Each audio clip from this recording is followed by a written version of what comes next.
Have you ever wondered what it's like to work in law enforcement? Here on Behind the Star, we share stories about the Orange County Sheriff's Office, Central Florida's largest law enforcement agency. From forensics to dispatch to the deputies on patrol, we'll talk to the brave men and women who protect our community. This is Behind the Star, the official podcast of the Orange County Sheriff's Office. 3, 2, 1. Welcome to Behind the Star, the official podcast of the Orange County Sheriff's Office. My name is Jon Busdeker, your host here at Behind the Star, and I hope everybody out there is staying at home and doing what we need to do to try to fight this COVID-19, and maybe you're sitting at home listening to this podcast, which is kind of why I do them here at the Sheriff's Office, also to give a little behind-the-scenes kind of peek at what we do here at our agency. If you get a chance, head over to our Facebook page. We've been putting up lots of videos about how we're working as an agency to help fight this pandemic. We actually had one of our deputies, we've had several that have had COVID-19 tested positive for it, but one in particular who went through the whole process. He was really, really sick and he got better and he's actually back to work, but he was out for almost a month. And so go there, check that out. It actually has almost 1 million views on our Facebook page and people all over the country are sharing it. So if you get a chance, follow us on Facebook, follow us on YouTube and Twitter and Instagram and all those places. If you're new to Behind the Star, like I said, we talk to people that work here at our agency, whether sworn officers, sworn deputies, or civilians. And actually today I'm talking to a civilian, an essential civilian, because here at the Sheriff's Office, just because there's stay-at-home orders doesn't mean that we don't work here, because we got to keep our deputies on the road. And that's why I'm talking today with Bob Jewell. He's the acting Fleet Supervisor here at the Sheriff's Office. And welcome to Behind the Star, Bob. Well, thank you very much. I appreciate that. So Bob, starting off, tell me what exactly is fleet management for somebody who has no idea what you do here at the Sheriff's Office? We basically manage the acquisition and the commissioning and decommissioning of all the vehicles here at the Sheriff's Office, and also work on maintaining them. And so when you say vehicles, do you mean just cars? Because we have helicopters, we have boats, we got gators, we got all kinds of stuff, but is it mostly cars? Mostly cars, but we are also in charge of all the other stuff as well. When they need to be serviced, we get called, because sometimes like the boats and stuff don't come here.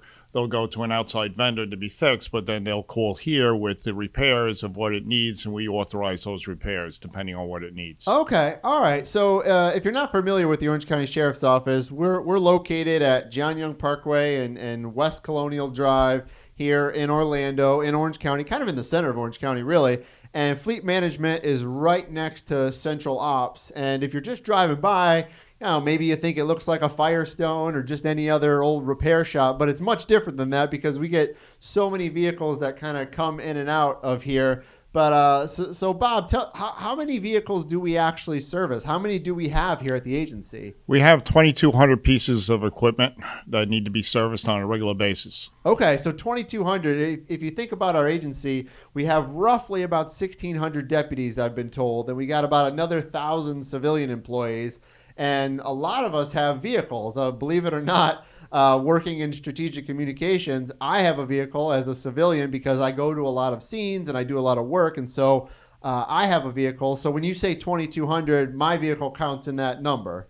Absolutely. That includes like even all the motorcycle policemen that you see out there, as well as, the gators and the airplanes and all the other stuff that we have, the boats. Everything. Yeah, a little bit of everything. And so I should say that my car doesn't have lights and sirens on. I wish it did. I've requested it through my boss, but I'm never going to get that. I just drive a regular old Ford Fusion. You would just think I have a normal car on the road.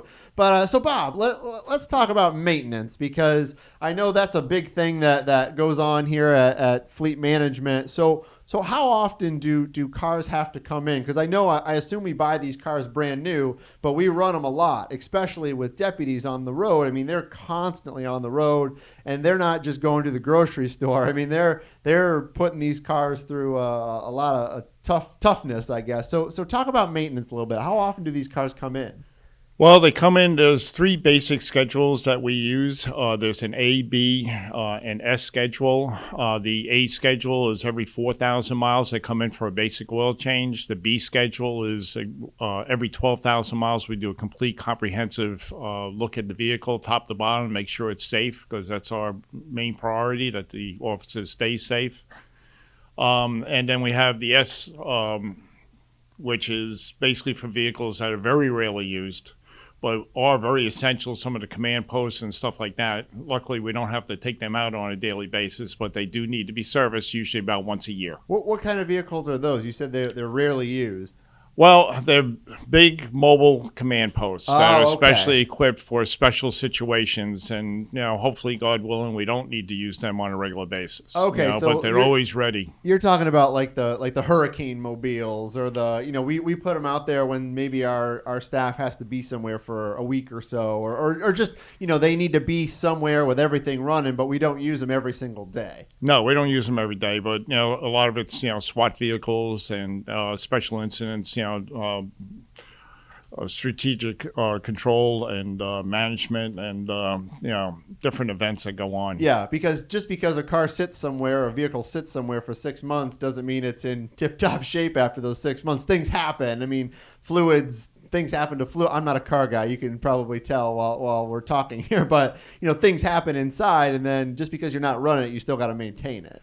Yeah, most of the vehicles, they do run on at least run it weekly and check it just to make sure that they are up and running. And some of the bigger command posts and stuff like that we use for special operations are plugged in and tethered, so the batteries are constantly being maintained and charged on a regular basis. All right. So how about you, Bob? How long have you worked here at the Orange County Sheriff's Office, and how did you end up here at the agency?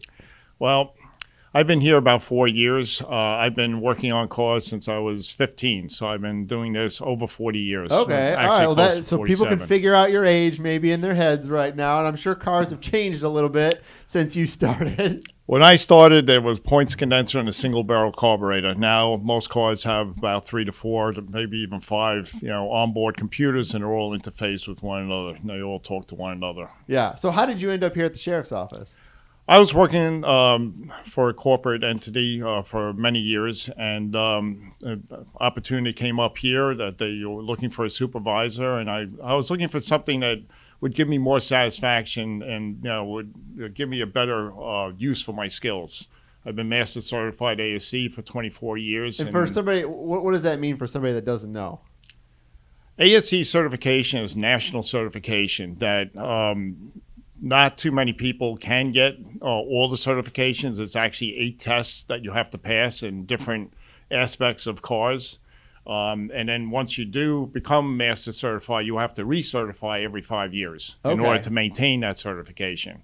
But that's something that's constantly changing as technology is changing. It's very hard to keep up on all the technology. They're very technical tests. A lot of electronics, especially nowadays, the tests are more electronics than actual hard parts like they used to be years ago. Okay, all right. So you saw a job opening somewhere, and you applied, and you got a job here.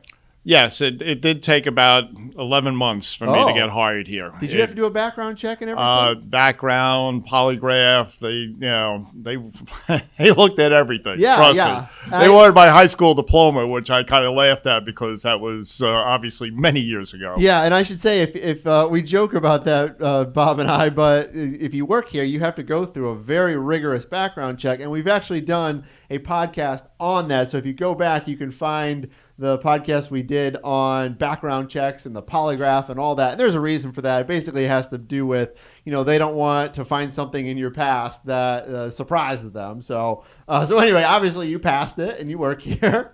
It was a long process, but to be honest with you, I really appreciate the fact that they're thinking of the safety of the deputies and everyone that works here, because let's face it, there's a lot of times that we have access to a lot of different, things here that you want to make sure that the people have clean backgrounds and are pretty stable. Yeah. So you've been here 4 years. Like I said, you're acting fleet supervisor right now. How many people work here in fleet management and work on the cars? And it's not just working on cars and vehicles. There's a whole staff here. There's a whole staff, and there's about 35 people here from the upfront office personnel that take care of a lot of the paperwork and logistics as far as, getting the titles switched over and license plates and stuff like that, to all the way back to the parts department where they get the parts that we need to repair the vehicles. We have 22 techs, 11 techs on both shifts. We have 2 shifts that we run from 5:30 in the morning till 2, and then from 2 to 10:30 at night. Okay, because things happen all the time, and I'm with that many vehicles, 2,200, I'm sure it's just a constant flow of bringing them in and fixing them and putting them out and bringing more in. Oh, absolutely. It's constant every day, and every day changes. I mean, it's never a dull moment here. So the people that work here, the techs that work here, where do you find them? Where do they? Is there a certain school they usually come through, or do they just sort of apply like you did? They mostly apply. Most of the job positions are posted online. And on our regular site that anyone can go and see what openings are available. And then they can apply, and then they have to see if they qualify, and then they start the whole process. Do you have to do they have to go through like a mechanics test or something like that? Do you say, oh, you need to do an oil change, we want to see how you do it, or you just assume they know how to do that stuff? No, we don't assume anything here. I can tell you that word is pretty much forbidden from our vocabulary. But at the same token, we have what they call a transfer review board, where we interview the technicians that apply for the job, and then we have a bunch of questions we ask them, and depending on their questions and how they grade, we go through a point system, and we try to take the cream of the crop. Okay, all right. So let's say I'm a deputy. I'm not a deputy, but let's say I'm a deputy, and I've been driving my car for several thousand miles, and maybe I hear a rattle, or it's just not running like it should. Like, what happens? I mean, do I just bring it here, or do I have to go through a chain of command? I mean, how does that work? They can just roll on in here, and we can take a look at it. We do handle quite a few deputies as waiters. If it is something that's more serious that we're going to need more time to repair, then obviously, we try to, fit them into a pool vehicle or make arrangements for them, and we take their car so we can, get it fixed. So a pool vehicle is just something that's sort of shared for everybody while their car's getting fixed. Well, every sector usually has a certain amount of pool cars that they can tap into, and other deputies that they can pair up with, while the car's getting fixed. Okay, so while it's here, let's say there's some sort of rattle and you fix that. Do you fix everything else while it's here since you got it in the shop, or whatever you can fix? Anytime a car rolls into the shop, we have to be mindful in looking at everything, because honestly, there's times where in their line of work and how they have to drive in order to do their job, that cars break down prematurely. So we're always looking at different things, especially suspension, brakes, and tires. Okay. Those are the main things we got to look at pretty much every time it comes in here, just to give it a quick, look over and make sure it's, 100%. Do patrol vehicles go through those 3 things more often than maybe my car at home, my personal car, the brakes, the suspension, the tires?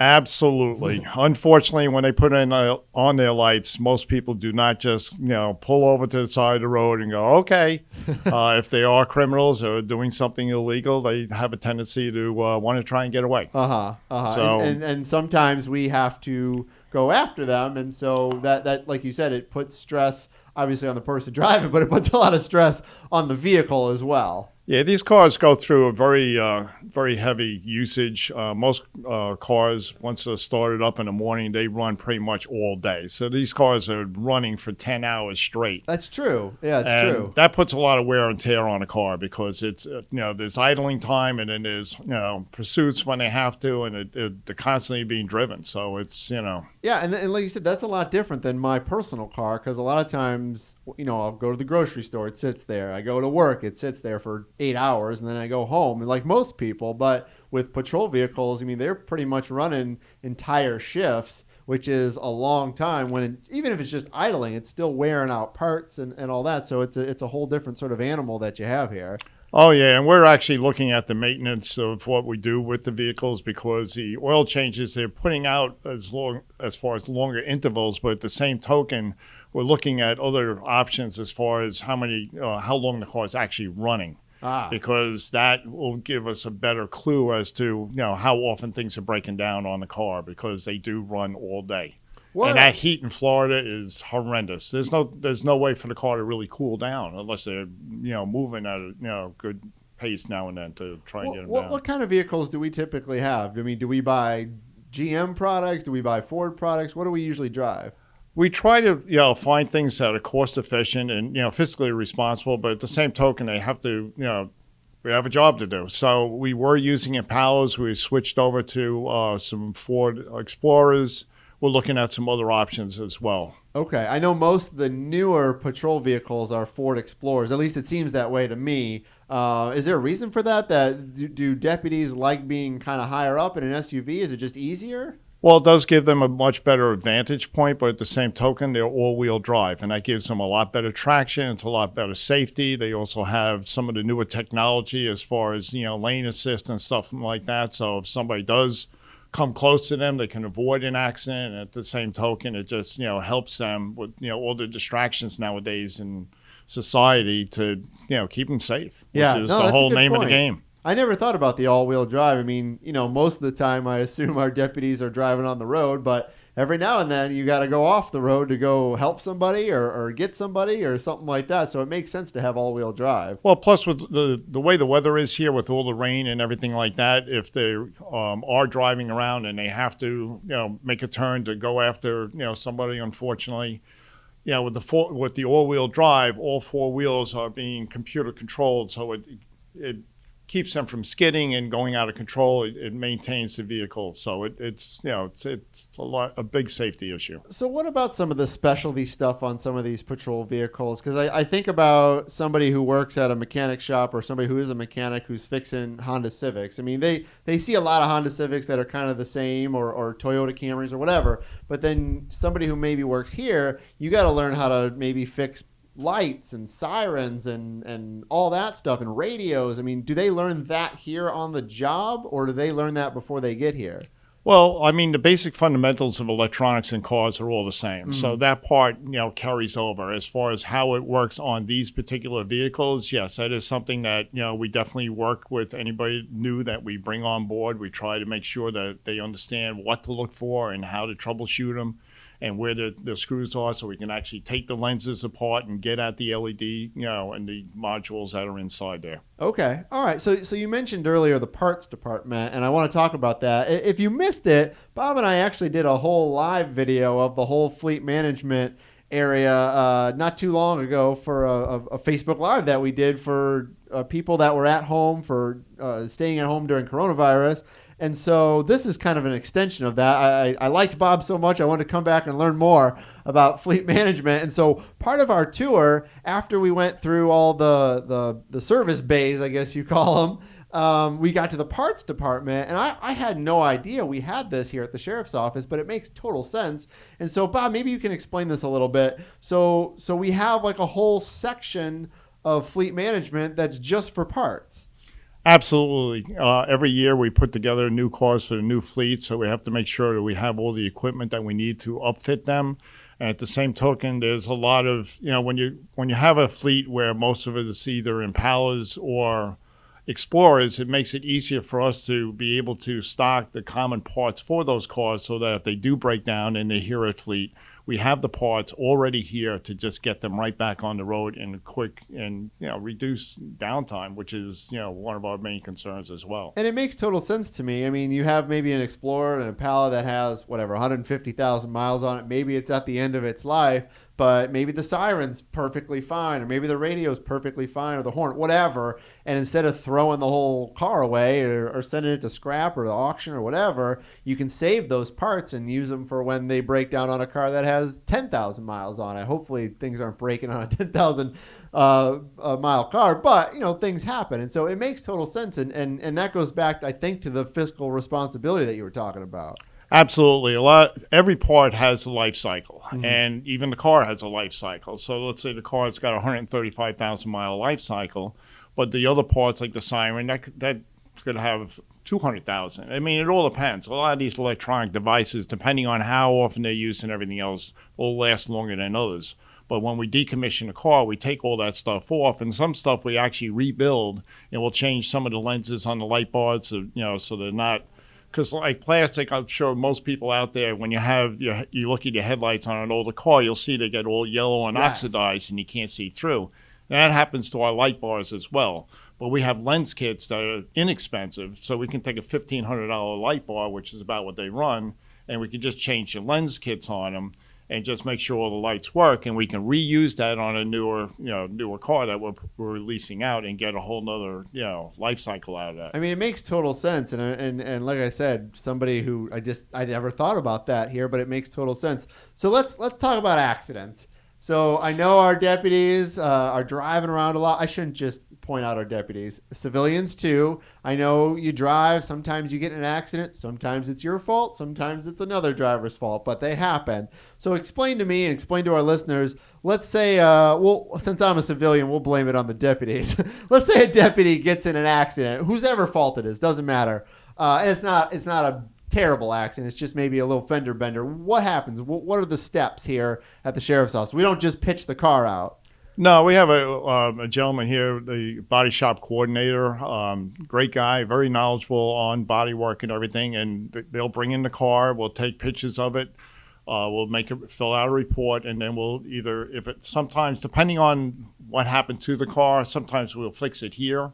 Most of the time, we will send it out to a body shop because it's got to be, painted, and then we'll have, the guy come in and put new decals on let's say if it's a fender, and he can put new decals on the one fender and blend everything in, and, we're up and rolling again. Yeah, we don't just put duct tape on it and say, get back out there. No, the main thing, as I said before, is safety. The vehicles have to be safe. Yeah, and you don't also, I'm sure, even if it was just a dent that doesn't really affect the safety, you really can't have that. I assume you can't have that out there on the road because, that puts off an image of the sheriff's department that, I'm sure little tiny ones you can't see, but if it has a big dent in the side that maybe has no effect on safety, but you don't want that out there because it kind of portrays our sheriff's office like, oh, they're not even fixing the dents in the car. No, we are very much, very, very in tune with what the sheriff wants, which he wants to make sure that the fleet is being taken care of, and maintained 100%. It's it's a lot of money tied up in an asset that, needs to be maintained. Yeah. Are the cars here insured like I insure my personal car, or is it different? They're self-insured here through the sheriff's office. Okay. All right. So just like my car is insured by somebody, the Right. cars here are insured by somebody. All right, well, that makes sense. And so, let's talk about. I do want to ask you about sort of like personalization. When cars come in, are there ever any things in the car where somebody who is a patrol vehicle or a deputy, they're in these cars all the time. Are they allowed to do anything to their cars to sort of personalize them or not? No, not really at all. All the cars have standard packages depending on what sector or what assignment they actually have, and we try to keep that all uniform, and there's a big reason for that. I mean, God forbid, let's say a car gets passed from one deputy to another. If everything is standardized between vehicles, then the deputy can go from one car to another, and he knows exactly how to use it, and there's no challenge whatsoever. It's okay. Just, like tying your shoelaces. So you can't be doing anything to customize your agency car. You can do that to your own car at home, but not the one that you drive for the sheriff's office. No, we make sure and we monitor every time the car comes in to make sure that everything meets all the standards, that the sheriff has put out there, and to make sure that everything is compliance and everything's working 100%. You don't want people. You start opening the floodgates like that, and people put extra lights and this, that, and the other thing. That could be distractions and can actually cause the car to fail. Huh. So that's just not allowed in any manner, shape, or form. What about safety recalls? Do you have to keep up on all those? Oh, absolutely. Especially in the beginning days when we get the car in, we upfit it. Matter of fact, some of the newer cars that we just got in, the Ford F-150s, believe it or not, already had a recall, and they just got on our lot. And Ford actually sent a couple of techs out in a van, and they came right over to our lot, and they took care of the recall right here. So they come to you? Sometimes they do. They're very accommodating. Interesting. I once again, I never would have thought about that. Are there ever any times when cars come in, let's say they have 70, 80, 100,000 miles on them, and there's just something wrong with them that you can't figure out or you just don't know, and you do have to send it over to the dealer? Well, absolutely. I mean, to be honest, they have some better toys than we have as far as, what they call TSBs, which is technical service bulletins. They know things that we don't know, and at the same token, it's more advantageous and more fiscally responsible for me to send out a car to a dealer, pay a flat rate of $125 for them to diagnose a car, than for me to tie up a tech for 5 or 6 hours to figure it out. Okay. And sometimes they already have the answer. How often does that happen, that you have to send a car out? Not that often. I've been really blessed. The guys here are all amazing technicians. They're very knowledgeable and very good at what they do. I think you had told me when we were doing our live tour that we're kind of always looking for people too, or we always look for good techs because we need them here at the sheriff's office.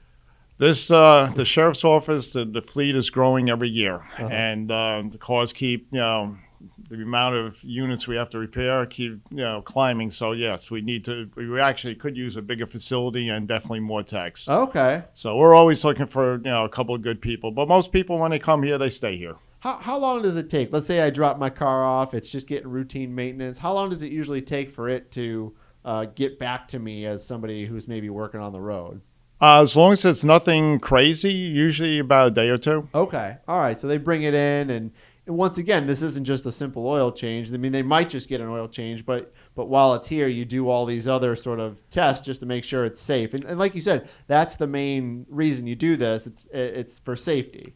They have to drive these cars a lot of times under extenuating circumstances, and as such, we have to make sure that these cars are 100% safe all the time. Because, as I said before, their safety is our number one concern.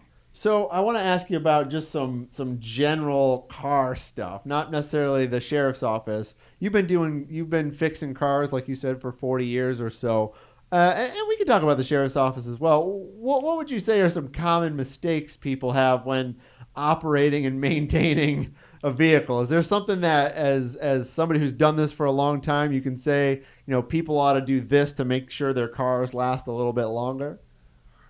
I'll tell you, the regular maintenance is the most key thing to do. Changing the oil and just being mindful of your car. I think a lot of times people in the public, when I was out in the retail sector, they get so wrapped up in their music and their phone and everything else, they're not paying attention to the car itself. Okay. And I know when I was instructing new technicians how to fix cars, for instance, I would get in the car and I would start it up and they were like, what are you doing? I'm like, listen to the car, feel the car. I said, I know it sounds weird, but you have to tune into the car. And that's when you can start picking out some of the weird noises or the strange idles of going up and down or the little misses here and there. And you have to tune into that. You can't have the radio on and all this other stuff. And then when you drive it, sometimes you drive it near a wall so that, if it has a sound, it'll bounce off the wall and it'll come back and you can hear what's going on. But, it's the main key out there is general maintenance. That's what really, and obviously driving the car correctly. How about you? What kind of car do you drive? I have an Equinox, a Chevy Equinox. Okay. All right. And you get regular maintenance on? I'm sure you know what to do, though. Oh, absolutely. That's like a double-edged sword with me because I notice everything. So, when I was out in the retail world, I had a love-hate relationship with most of my customers because I could walk by a car and I would just see things that stuck out and they would be like, Bob, we love you to death, but don't look. I was just like, if I see it, I got to tell you. Yeah. So let's talk about when cars reach the end of their lifespan here at the sheriff's office. How do you determine that it's time for this car to come off the road, whether it's a patrol vehicle or a civilian's vehicle, and what happens to it after that? Well, as I said before, everything is set up on a life cycle. The car is normally about 135 for the normal patrol cars. But with that being said, if at, let's say, 120,000, it comes into a situation where it needs a motor or it needs a transmission, a big repair, then we have to look at, okay, we're only going to keep this car for another 12,000 miles. Is it worth putting, $2,000 or $3,000 of a motor in that car at that point? Are we going to get that return on investment when we decommission a car when we go to get rid of it? And if the answer is no, then we got to look for another way of putting the deputy in another car that might be unassigned sitting here that we can now assign to him and take that out and decommission it at that point in time. Okay, so let's say that car is decommissioned. What happens then? What happens to the car?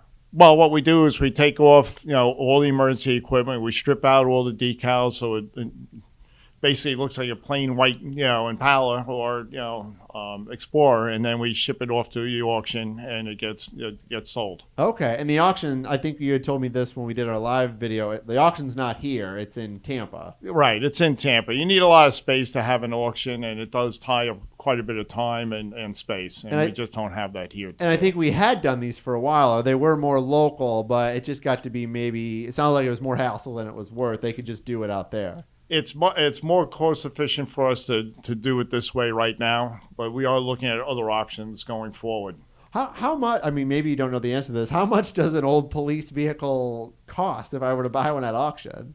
Most of the time at that age, with the amount of miles that are on it, normally they go for about $1,000. Really? Yeah. No, I mean, that's not too bad. Because I feel like that is a car that, it might be near as you say, the end of its life. I mean, who knows sometimes, but at least that car has been taken care of in the regards of you've been changing the oil, you've been getting the brakes done, the suspension, whereas somebody else who maybe has 130,000 miles on their car, they may have just changed the oil every now and then. That's it. At least these ones have gone through some maintenance. However, I'm sure these cars have been really put through some stress, and so maybe that is how much it should cost to pay for one of those cars.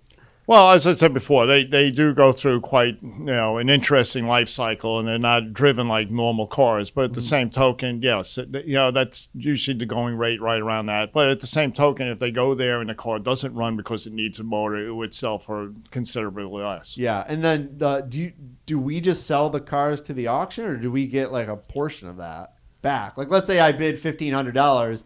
That $1,500 doesn't come back to the sheriff's office. Most of it does. Oh, okay. Yeah, most of it does. They do take a small percentage. I'm not familiar with exactly how much that percentage is, but they do get a small percentage. But most of it does come back to the sheriff's office. It makes sense. All right, Bob. Well, thank you so much for talking about fleet management. And thanks, everybody, for joining us on Behind the Star. And we'll see you next time. Thanks for listening. Don't forget to subscribe to Behind the Star. You can find us wherever you get your favorite podcasts. Also, follow us on Twitter, Instagram, Facebook, and YouTube. Until next time, I'm Jon Busdeker, and this is Behind the Star.